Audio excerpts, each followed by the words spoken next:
Good morning, y'all. Happy Friday. We've made it to the end of the week, so welcome into your last community spotlight of the week. And we get to tap into Running on Ice, the coolest community in freight with the one and only Mary O'Connell.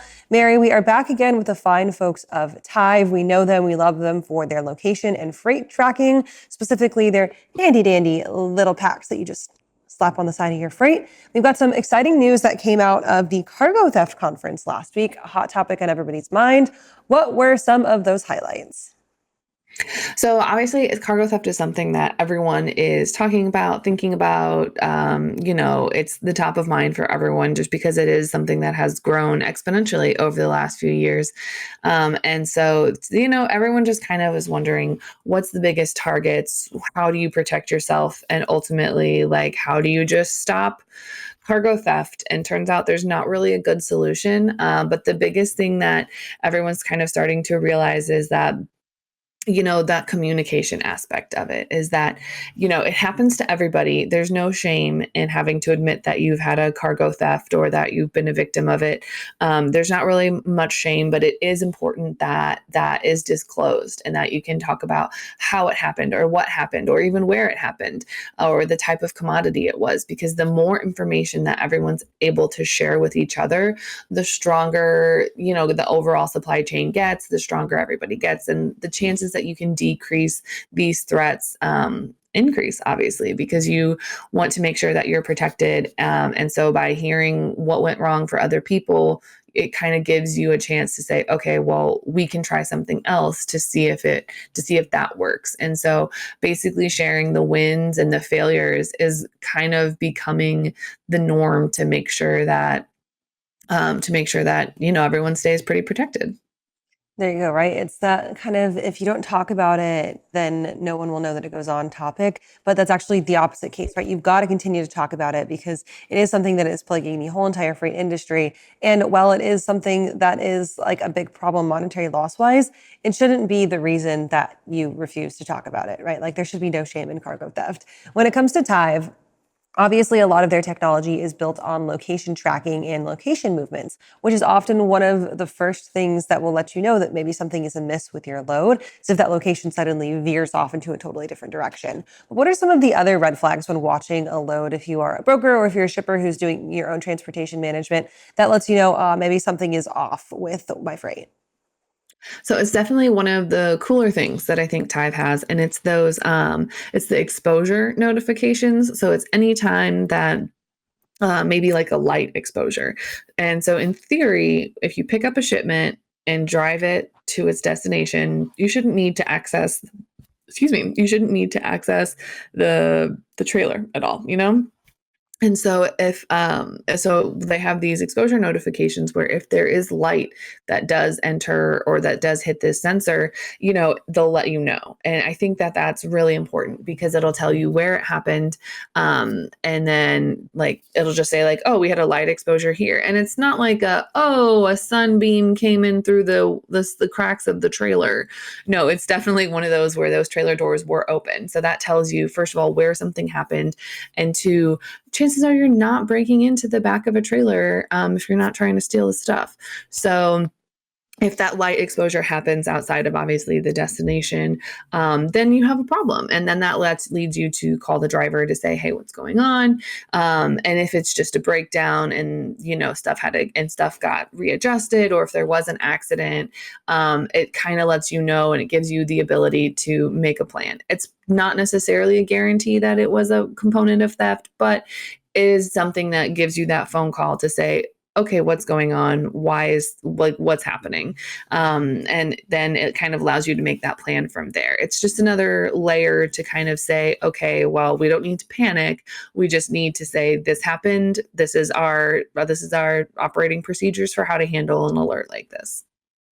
Data shows that there are specific trends on where freight is stolen and what freight is stolen. And a lot of it has to do in places that are just highly vulnerable, right? Like ports that are operating 24/7, but maybe have lacked security in the later half of the day, or routes that are consistently trafficking high value goods like electronics or things like that.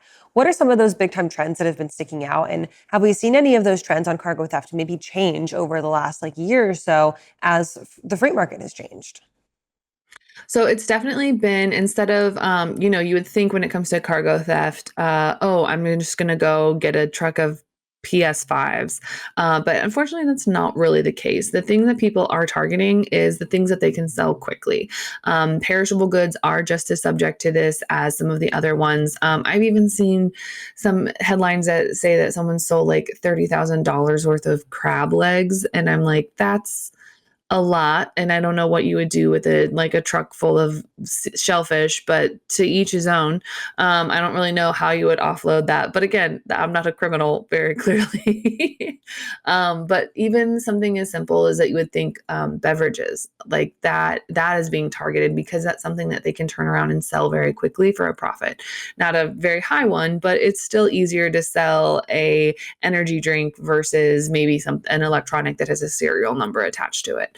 So it really is kind of subject to anyone. And a lot of it, they'll have people at the warehouse that'll let them know what's on a truck and other stuff like that. So it really is kind of any commodity.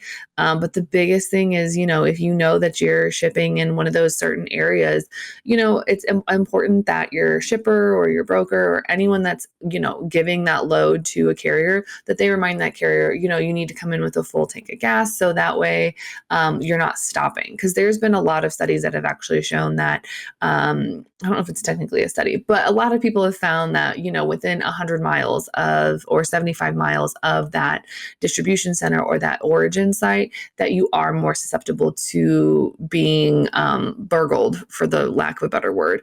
You are subject to that theft. And so whether that's just readjusting how you get loads out, or say, hey, you need to go 200 miles before you can stop and refuel. So you need to make sure that you're coming in with a full tank of gas.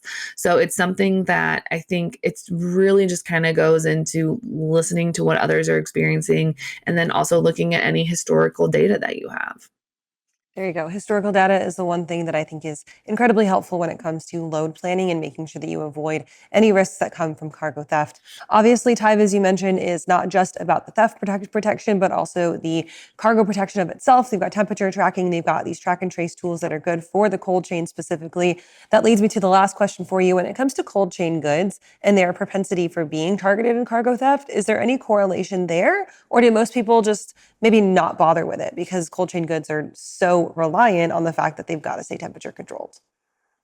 I'd say no, because if they know that they're breaking into a cold chain trailer, for the lack of a better word, lack of a better comparison, they do kind of know what they're getting, and they do know that those goods need to be moved quickly. So that's where it definitely takes a little bit more planning and foresight on their part, of the criminal's part, to know kind of what's in that trailer and how quickly they can move it.